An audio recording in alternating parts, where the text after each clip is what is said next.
S Tiwari, government college Pithora, जिला Mahasamund, Chhattisgarh. MA इतिहास खंड सा, चतुर्थ सेमेस्टर से चतुर्थ प्रश्न पत्र, इकाई प्रथम के एक अध्याय भारतीय संस्कृति में अकबर का योगदान। मुगल सम्राटों की पीढ़ी का तीसरा बादशाह अकबर।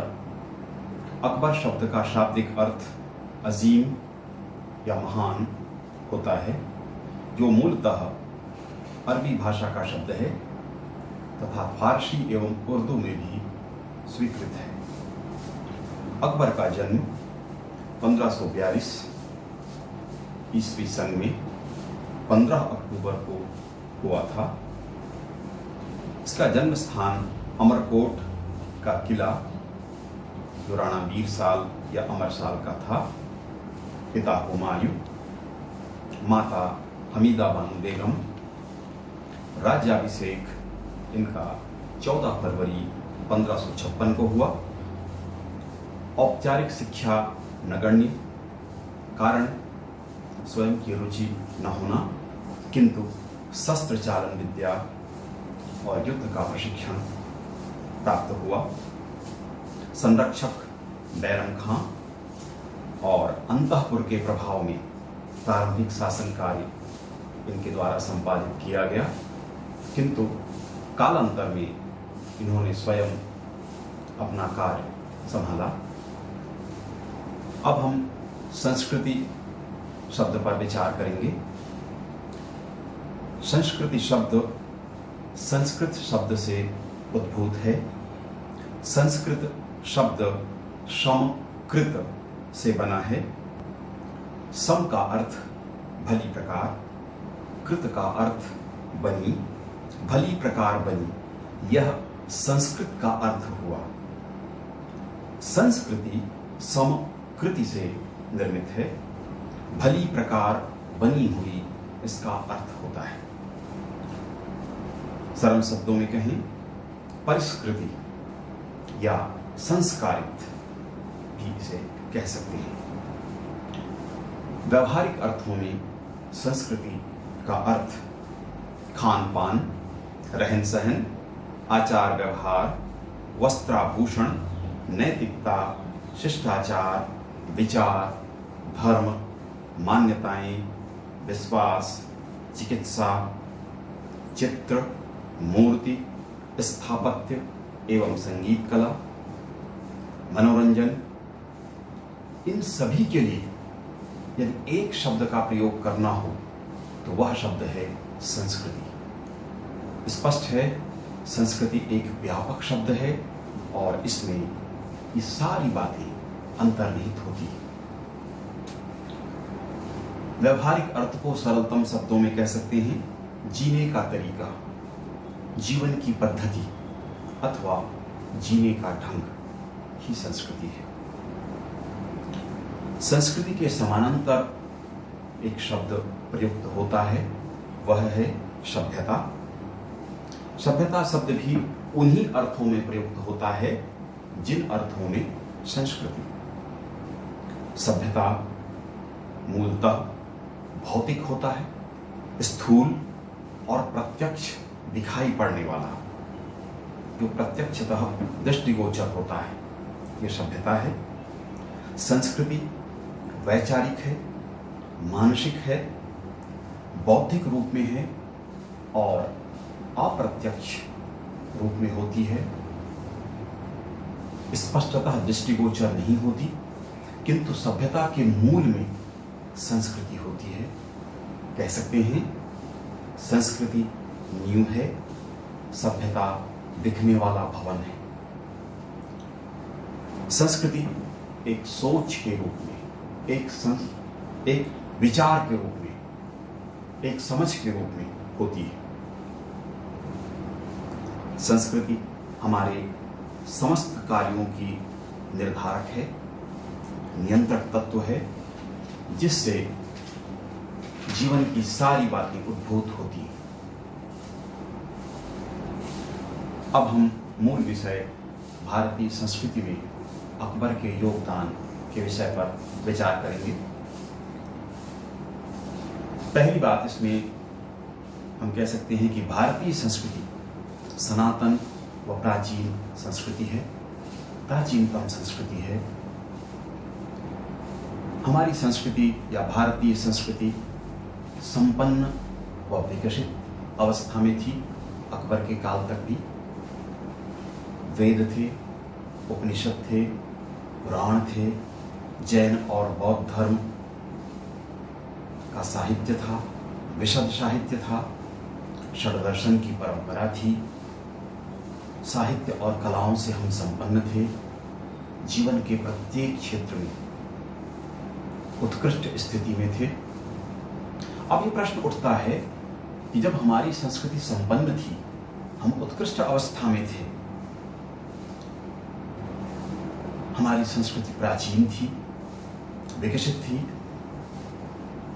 इस संस्कृति को एक विदेशी आक्रांता का वंशज, पृथक धर्म व संस्कृति को मानने वाला सम्राट क्या योगदान दे सकता है?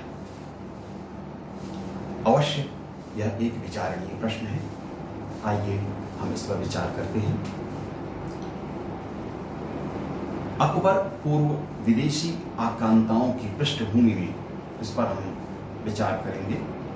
अकबर से पहले जिन आक्रमणकारियों ने भारत में प्रवेश किया, उनकी पृष्ठभूमि हम देखते हैं। मध्यकालीन आक्रमणकारी अरब, ईरान, इराक, गजनी, गौर, तुर्की, ट्रांसआक्सियाना, अफगानिस्तान आदि क्षेत्रों से हमारे यहाँ आए। गुलाम वंश, खिलजी वंश, तुगलक, सैयद, लोदी, मुगल और पठान वंशों के रूप में इन्होंने हमारे यहाँ शासन किया। इनकी पृथक संस्कृति थी, पृथक धर्म था। ये इस्लाम को मानने वाले थे, कबीलाई संस्कृति से पूरी तरह प्रभावित थे। भारत में आक्रमण के साथ इन्होंने लूटपाट किया, बलात् धर्म परिवर्तन कराए, जजिया जैसा कर लगाया, तीर्थ यात्रा पर कर लगाया गया, भारतीयों का अपमान किया। एक विजेता जाति के रूप में, शासक के रूप में, उच्च प्रजाति के रूप में, अपने को उच्च धर्म के समझने वाले के रूप में इन्होंने भारत में प्रवेश किया। अब हम देखें कि भारतीयों की इनके प्रति क्या धारणा थी। भारतीय इन्हें आक्रमणकारी मानते थे, म्लेच्छ कहते थे, बड़ी घृणा के दृष्टिकोण से देखते थे। स्वाभाविक था। भारतीयों का मत था कि हमने इनका क्या बिगाड़ा, हम पर आक्रमण क्यों,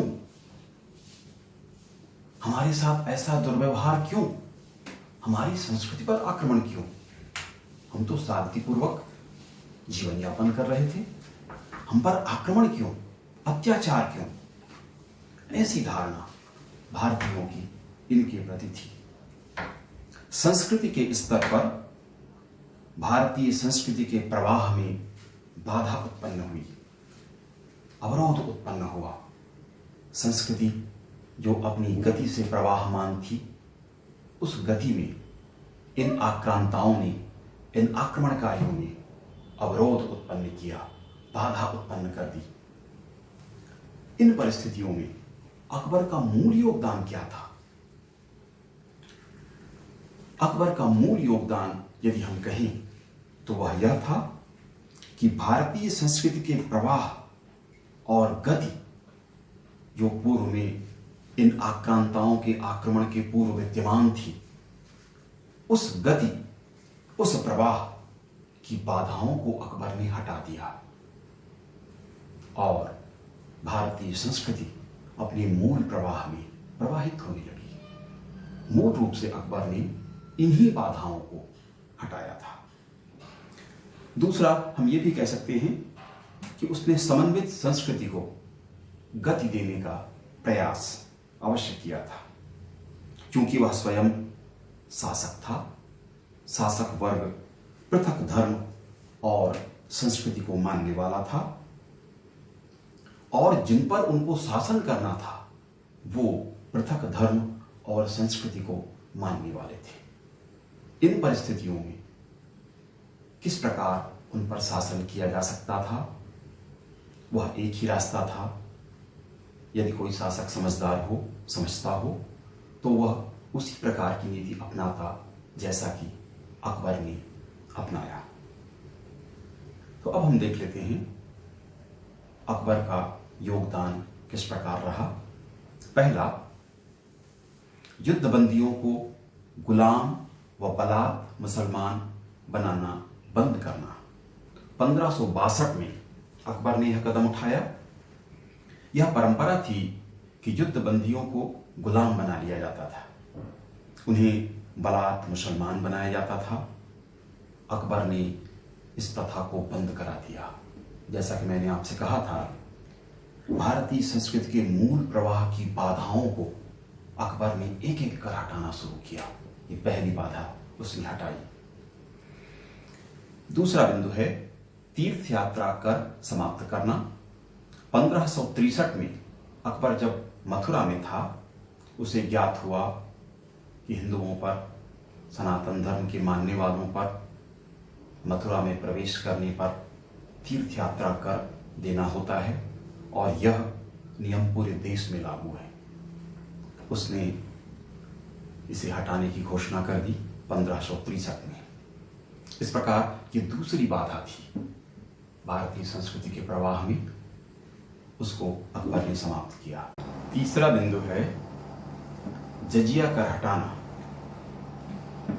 ये तीसरी बाधा कह सकते हैं जो भारतीय संस्कृति के प्रवाह के मार्ग में बाधक थी। अकबर ने जजिया कर 1564 में हटाया।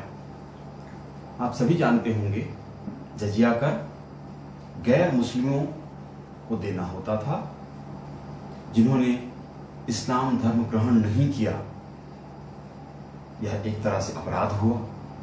उस अपराध के दंड स्वरूप दिया जाने वाला कर जजिया कर कहलाता था कि उन्होंने इस्लाम धर्म ग्रहण नहीं किया। जजिया कर की प्रथा इस्लाम में नहीं थी। भारत में आने के बाद यह प्रथा इजाद की गई। कारण था सनातनी या हिंदू बहुसंख्यक थे। इतने बड़े पैमाने पर धर्म परिवर्तन या उनको समाप्त करना संभव नहीं था। समझौता की नीति अपनाते हुए जजिया कर की व्यवस्था की गई थी। ये अपमानजनक थी। अकबर ने इसको हटाया। चौथा था राजपूतों या कह सकते हैं हिंदुओं से अकबर ने वैवाहिक संबंध स्थापित किए।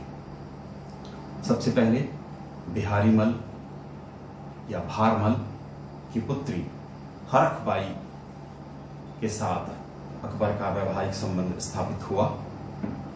ये आमेर, जयपुर, वर्तमान में हम कह सकते हैं जयपुर के साथ वैवाहिक संबंध स्थापित हुआ। बीकानेर के कल्याणमल, जैसलमेर के हरिराय, मारवाड़ के उदयसिंह, डूंगरपुर के आस्करण के साथ भी वैवाहिक संबंध अकबर के द्वारा स्थापित किया गया। इससे समानता का भाव जागृत हुआ।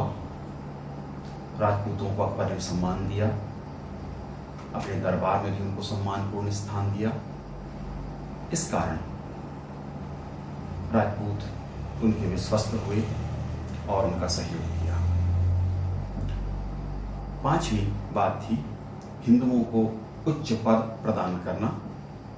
भगवान दास, मानसिंह, बीरबल ये दरबारी थे जो हिंदू थे। सामान्य क्षेत्रों में भी उनको उच्च पद प्रदान किए गए। सेना में मनसबदारों के रूप में विभिन्न पद समानता के आधार पर प्रदान किए गए। वे एक और बाधा थी जो अकबर ने भारतीय संस्कृति के मार्ग से हटाई। अगला था इबादत खाने की स्थापना धर्मान्वेषण की प्रवृत्ति को प्रोत्साहित करने वाली थी। फतेहपुर सीकरी में ये इबादत खाना स्थापित किया गया। प्रथमतः शेखों को, सैयदों और उलेमाओं को जो इस्लाम धर्म से थे उन्हें ही आमंत्रित किया गया। उनको लगातार सुनते हुए अकबर ने यह देखा कि वो आपस में खूब वाद विवाद करते हैं। विवाद इतना बढ़ जाता है कि वह गाली गलौज और लड़ाई, तलवार उठाने तक पहुंच जाता है। इस बात से खिन्न होकर अकबर ने अन्य धर्मावलंबियों को, उनके जानकारों को इबादत खाने में बुलाना शुरू किया।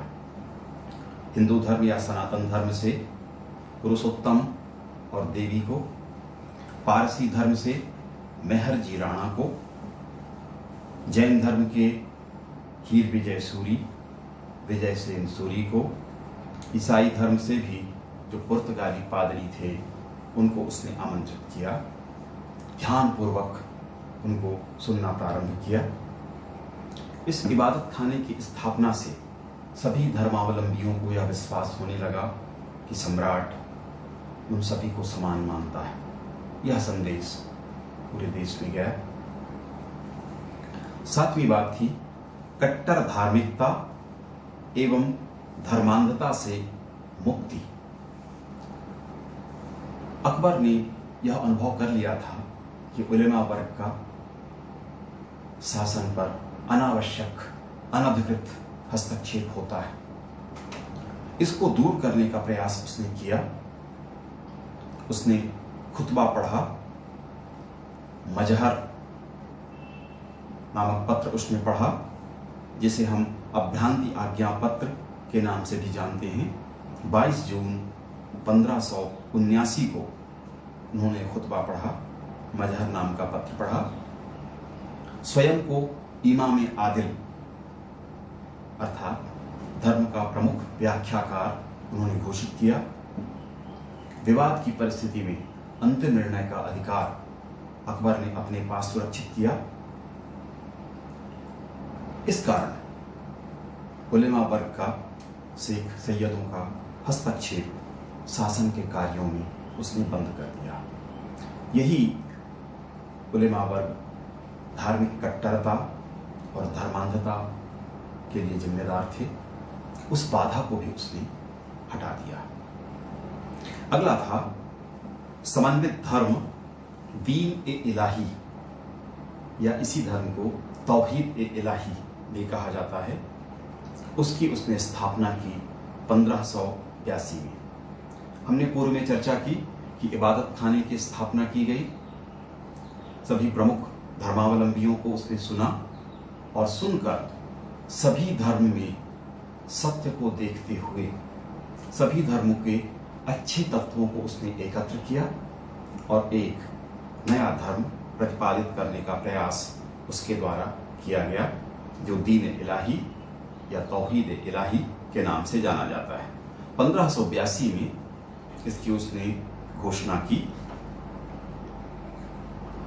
समन्वित धर्म हमने इसलिए कहा कि सभी धर्म के सार्वभौम तत्वों को और जो उचित उसे प्रतीत हुए उनको इसमें सम्मिलित किया गया।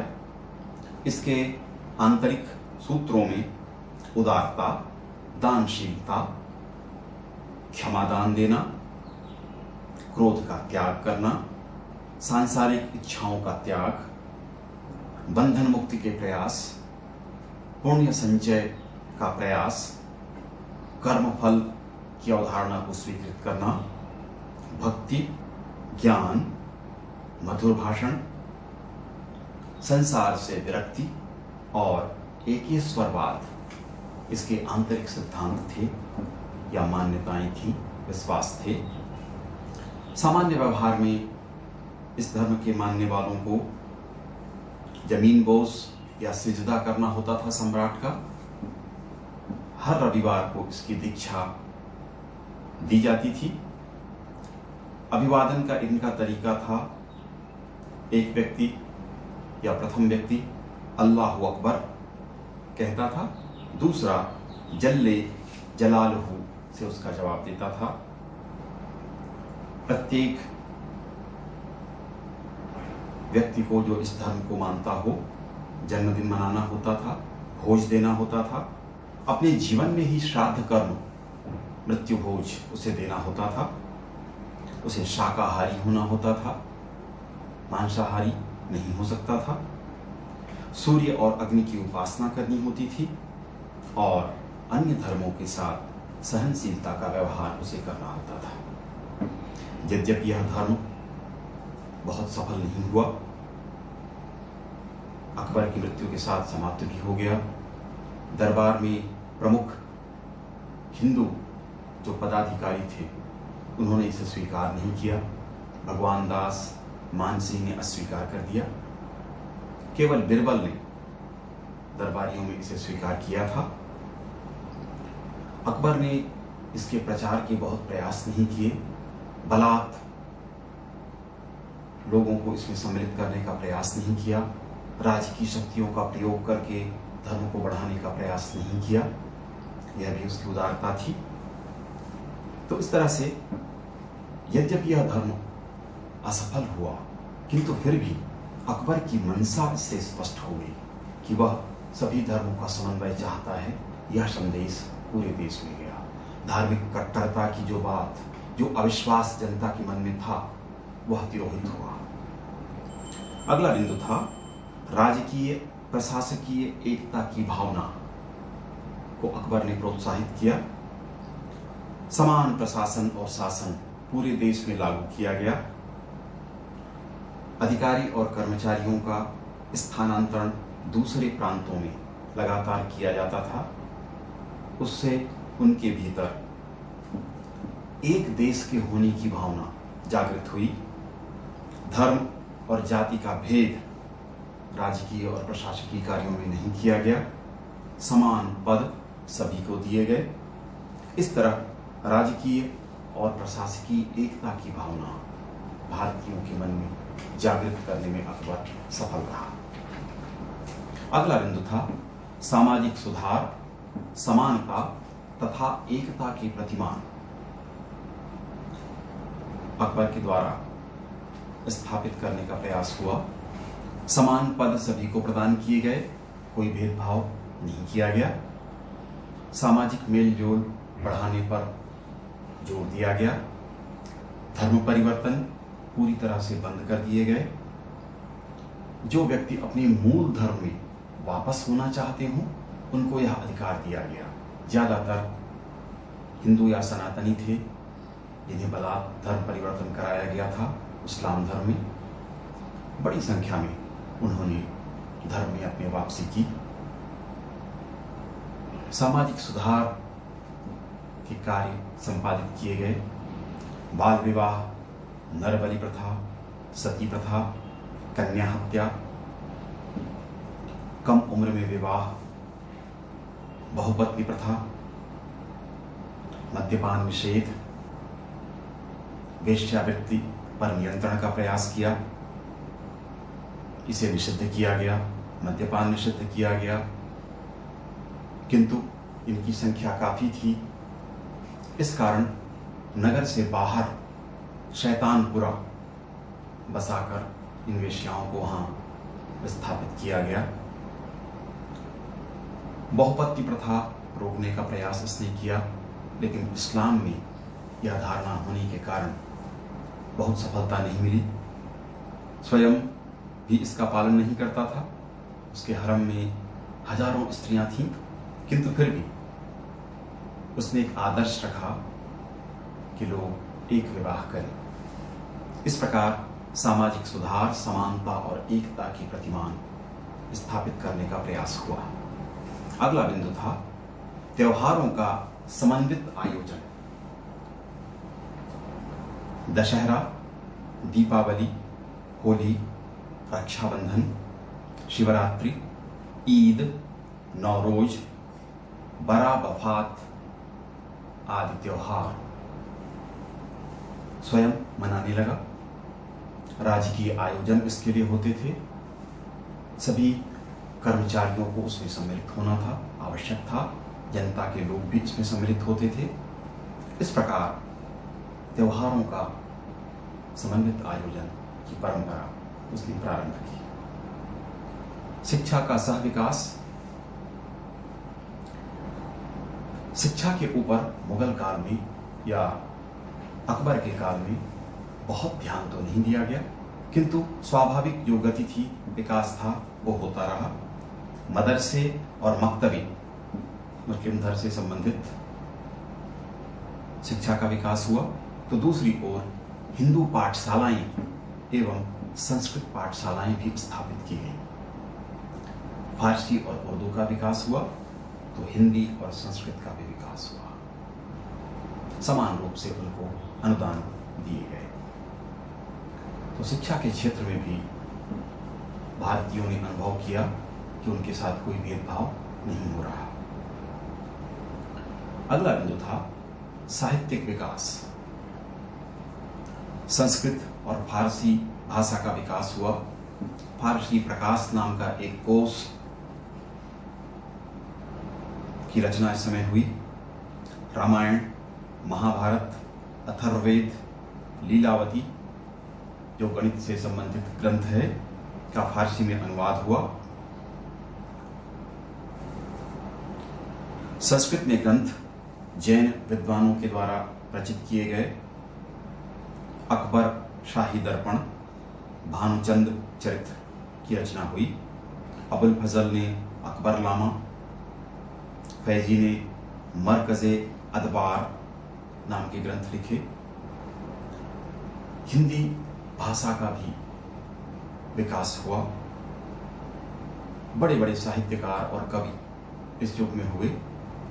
यद्यपि इनके लिए अकबर के प्रयास महत्वपूर्ण थे ऐसा नहीं है, किंतु उस काल में जो शांति स्थापित हुई, जैसा मैंने पूर्व में भी कहा था कि भारतीय संस्कृति का अविरल प्रवाह शुरू हो गया। तुलसीदास इस युग में हुए, जिन्होंने रामचरितमानस की रचना की। आप सभी परिचित हैं कि यह कितना महत्वपूर्ण ग्रंथ है और भारतीय मानस को कितना छूता है। मीरा के पद्य, रसखान ने प्रेम वाटिका, इसके अतिरिक्त नंददास, विट्ठलदास, सूरदास की कृति सूरसागर महत्वपूर्ण है।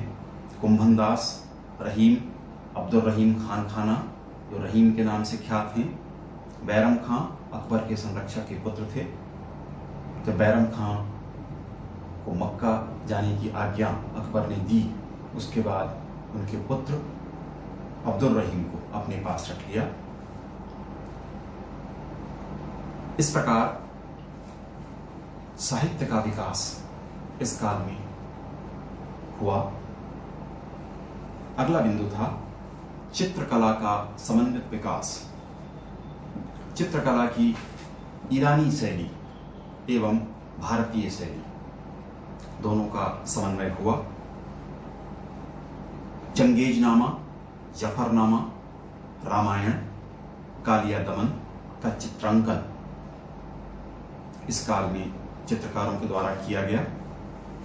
कुल मिलाकर प्रमुख 17 चित्रकार अकबर के दरबार में थे। इसमें से 3 ईरानी शैली से संबद्ध थे, अब्दुस समद, फर्रुख बेग, जमरोद। हिंदू चित्रकारी से संबंध दशवंत, बशावन, सांवलदास, ताराचंद, जगन्नाथ, हरिवंश, मुकुंद और लाल केशव संबंधित थे।